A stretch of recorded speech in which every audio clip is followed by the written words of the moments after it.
J'espère que vous allez bien, j'espère que vous vous portez bien.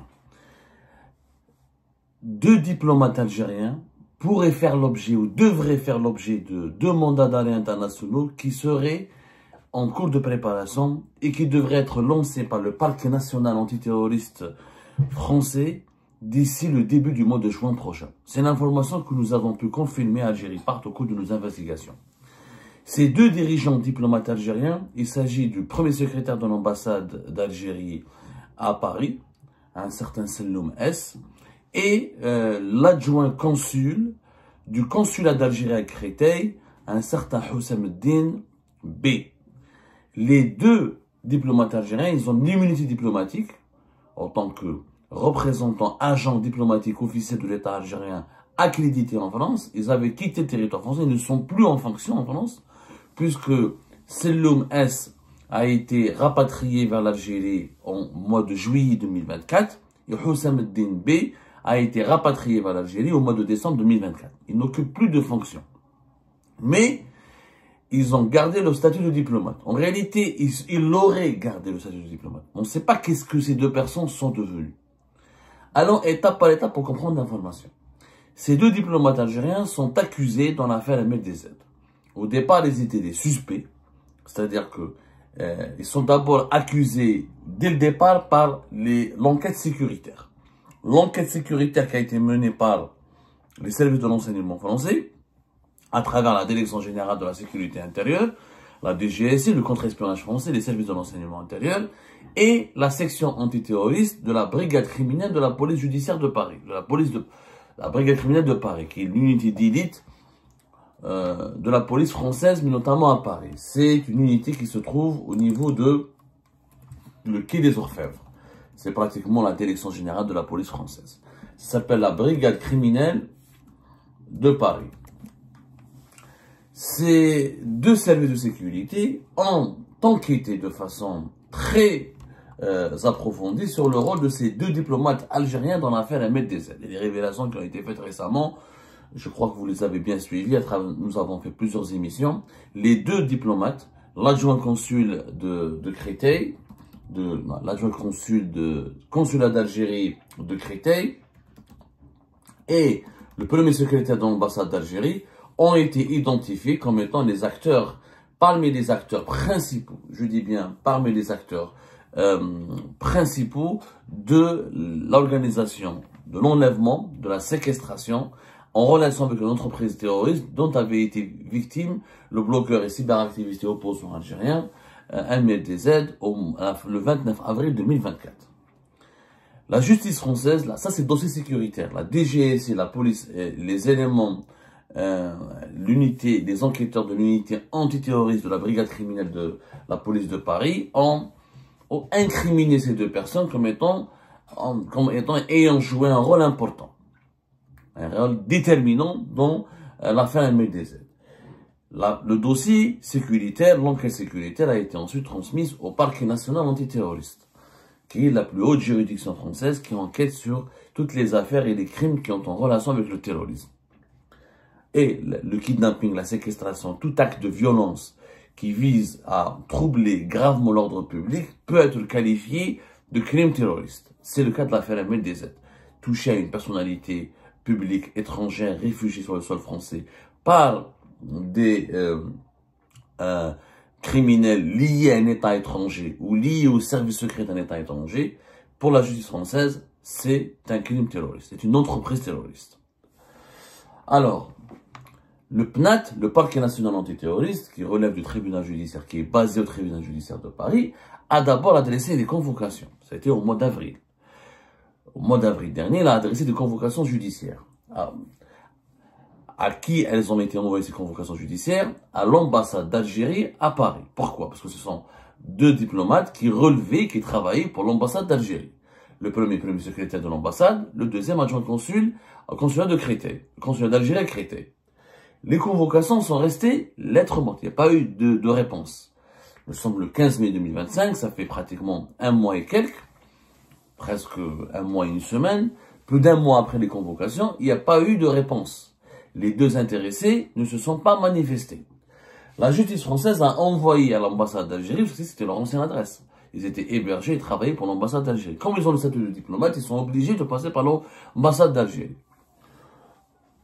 L'absence, au cours du processus, les juges du parquet national antiterroriste de Paris ont demandé au Quai d'Orsay, au ministère français des Affaires étrangères, d'adresser au ministère algérien des Affaires étrangères, donc aux autorités algériennes, une demande de levée de leur immunité diplomatique. Comme ils ont l'immunité diplomatique, pour que les juges puissent les auditionner, ou les placer sous contrôle judiciaire, ou les placer en détention, ou les mettre en examen, ou les incriminer officiellement dans une affaire judiciaire, il faut qu'ils ne disposent pas de leur immunité diplomatique. Parce que leur immunité diplomatique les empêche d'être jugés ou d'être détenus, d'être arrêtés. Donc, il y a eu une demande qui a été officiellement adressée aux autorités algériennes. Cette demande, elle est restée sans suite. Maintenant, les juges du parquet national antiterroriste, ils sont dans l'obligation, s'ils veulent continuer l'enquête, s'ils veulent approfondir leur investigation, s'ils veulent comprendre le rôle qui a été joué, s'ils veulent déterminer la vérité dans l'affaire MLTZ, de lancer ce qu'on appelle des mandats d'arrêt internationaux. Alors, comment ça va se passer? Parce que c'est inédit ce qui se passe. C'est vraiment inédit ce qui se passe entre l'Algérie et la France, et c'est peut-être la première fois qu'une juridiction française, que des juges français, que notamment le parquet national antiterroriste, c'est pas une affaire de corruption, c'est pas une affaire de délit commun, c'est pas une affaire de violence conjugale, c'est pas une affaire de droit commun, c'est une affaire de crime d'entreprise terroriste. Une entreprise terroriste, pour vraiment comprendre la loi. On parle d'entreprise terroriste. Alors, quand on définit, dans ce cas-là, il y a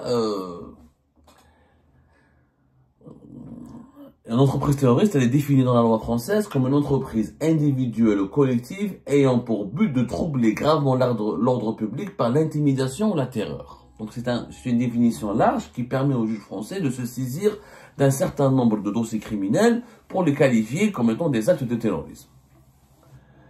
Il y a un casse-tête maintenant, pourquoi? Parce que dans la procédure classique, un mandat d'arrêt international passe par 5 étapes. Première étape, un juge d'un pays, la justice d'un pays cherche un individu impliqué dans un crime qui est en fuite à l'étranger ou qui est à l'étranger ou qui ne veut pas se présenter ou qui ne veut pas revenir ou qui n'a pas été retrouvé pour pouvoir l'auditionner, l'interroger et déterminer son niveau de culpabilité.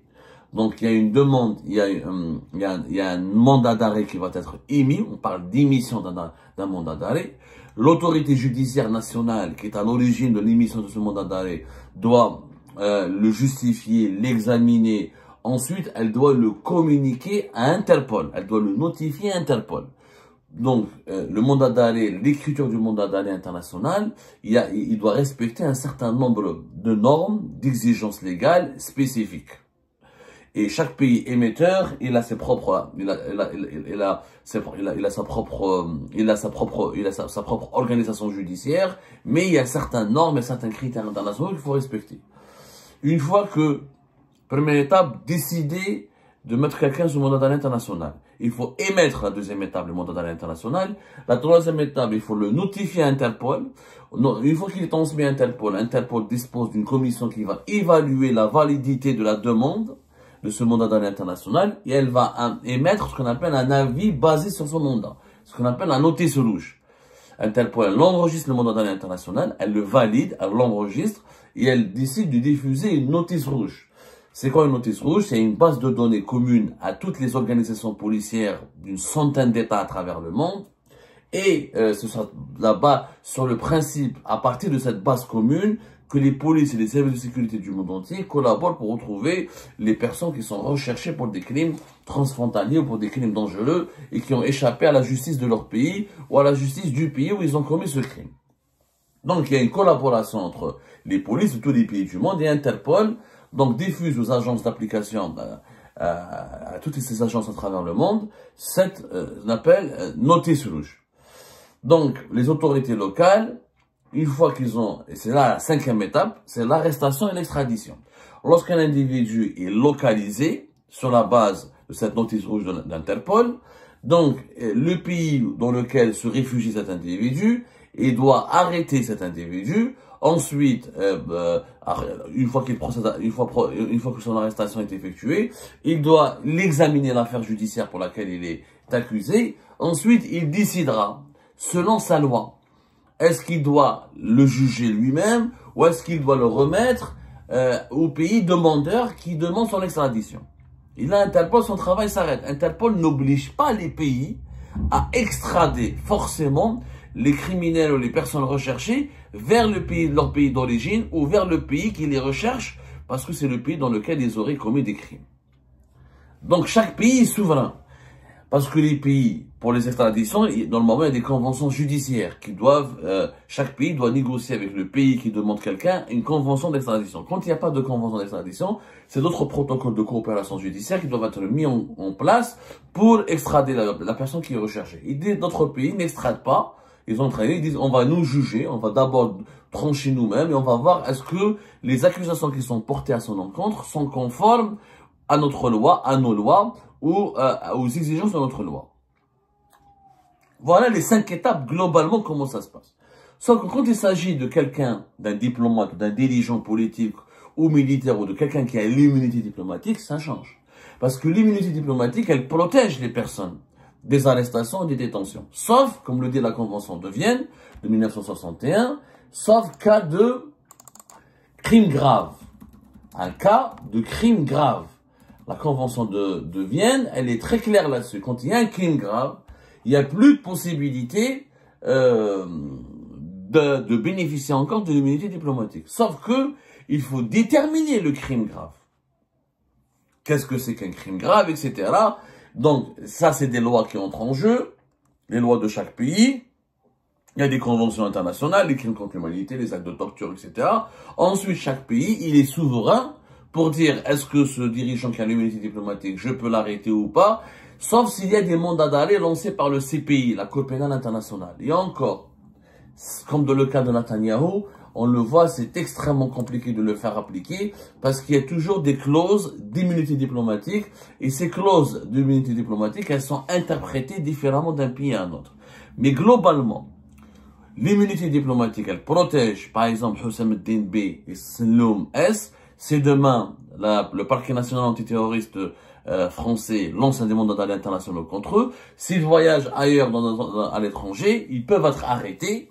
Les pays qui les arrêteront sont par la suite souverains. Où ils décident de respecter leur immunité diplomatique, ils ne les toucheront pas. Où ils décident de les arrêter et ils demandent aux autorités algériennes de lever aux autorités algériennes de lever leur immunité diplomatique, ou ils vont eux-mêmes ne pas reconnaître leur immunité diplomatique s'ils estiment que les crimes pour lesquels ils sont recherchés en France, c'est un crime grave.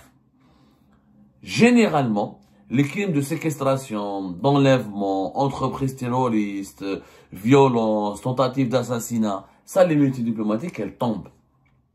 Donc, où ces pays-là vont expulser Houssam el-Din B et, comme on appelle ça, Selloum S vers l'Algérie, où ils vont collaborer avec la justice française, ils vont les arrêter pour les remettre à la justice française. Dans les deux cas, si les mandats d'arrêt internationaux sont enregistrés à l'encontre de ces deux diplomates algériens, ils seront on va dire dans de sales draps, ils auront énormément de difficultés à voyager à l'étranger.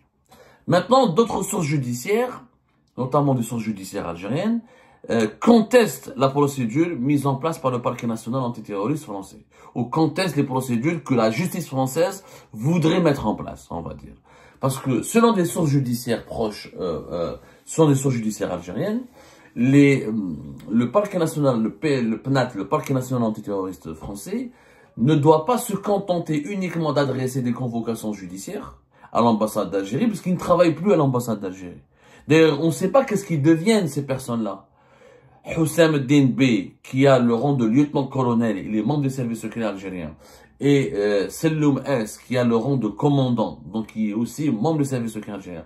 On ne sait pas s'ils ont été affectés à un autre poste, ou ils sont uniquement détachés à Alger. D'ailleurs, logiquement, s'ils sont à Alger, ils n'ont plus d'immunité diplomatique. Par contre, l'État algérien pourrait leur accorder l'immunité diplomatique s'ils veulent voyager, s'ils doivent partir en mission à l'étranger. Donc maintenant, on ne sait pas quelle est leur situation. Est-ce qu'ils ont été retirés de leur poste? Est-ce qu'ils ont changé de poste ou est-ce qu'ils ont été uniquement ou momentanément, provisoirement rapatriés vers l'Algérie? Il y a une opacité totale. Et les sources algériennes, même les sources algériennes les mieux informées, n'arrivent pas à trouver l'information sur le statut actuel de ces deux personnes citées et recherchées par la justice française et incriminées pour le moment par les services de sécurité français dans l'affaire MLDZ. Donc on ne connaît pas très bien le statut. Mais ce qu'on sait, c'est que ce que nous disent des sources judiciaires algériennes, c'est qu'il devrait y avoir une commission rogatoire internationale. Ça veut dire que le PNAT devrait demander à la justice algérienne de procéder à leur interrogatoire ou de leur demander, de leur faire parvenir une convocation pour qu'ils viennent, pour qu'ils se présentent à Paris. Et une fois que si la justice algérienne collabore avec la justice française et elle adresse à Houssam Din B et à Selloum S des convocations judiciaires en bonne et due forme. Et si à ce moment-là, les deux personnes ne veulent pas se rendre à Paris pour être interrogées ou auditionnées par les juges du parquet national antiterroriste, là, on pourrait passer à l'étape du mandat d'arrêt international.